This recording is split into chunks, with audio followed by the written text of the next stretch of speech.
Hi there, Geminis. Thanks so much for tuning in. I'm Astrogirl, and we're looking at June 19 through the 25th. And there's a lot happening this week. The summer solstice, winter solstice is happening.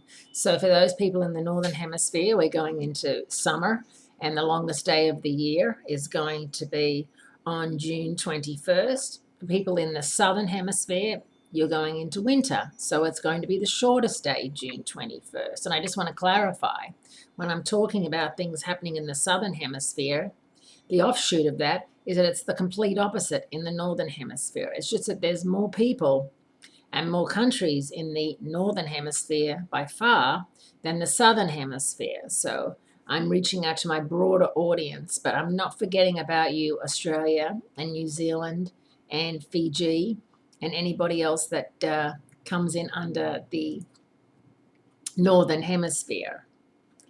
After the summer solstice, the days will start to get shorter, and in the Northern Hemisphere, the days will start to get longer. And the Cancer Sun will spotlight emotions, families, housing, homeland security, women for the next month. It'll be interesting to see what happens politically. On the same day, there's a superior conjunction between the Sun and Mercury, because Mercury is moving fast and is at its furthest point from Earth. This is a time when communications are logical and objective. Following in the Sun's footsteps that same day, Mercury exits Gemini, where it leaves behind the zodiac sign that loves words for one that doesn't, which is Cancer. Cancer operates purely on emotion, intuition, feeling, and not on words and what makes sense at all. With Mercury in Cancer for the next 3 weeks, it's helpful to know that communications and marketplace interactions will be based more on gut feelings and less on the spoken word. A Cancer new moon on Friday, June 23rd, doubles the Cancer energy and brings new beginnings for homes and families with a special focus on safety and security.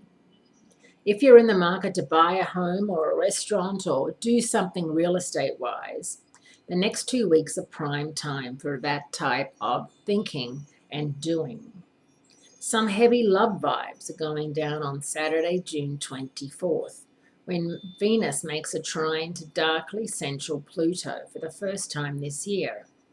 Venus is at its best in Taurus, where it is right now, and this trine sets the stage for heavy-duty love scenes.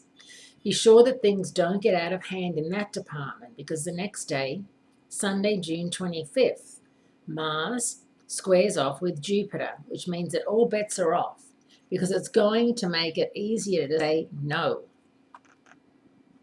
Be sure to take advantage of a relaxed Mars-Neptune trine later on the same day. So there really is a lot happening, Geminis, and it's all happening in your second house of money, self-worth, and self-esteem. How you view money, spend money, save money, or have no money.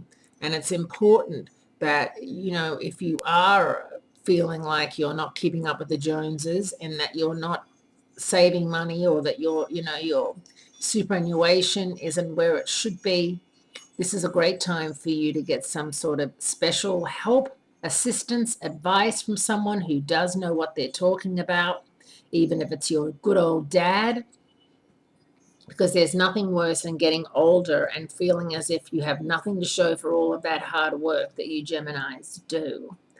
Have a wonderful week. Great speaking to you, and I will speak to you again shortly.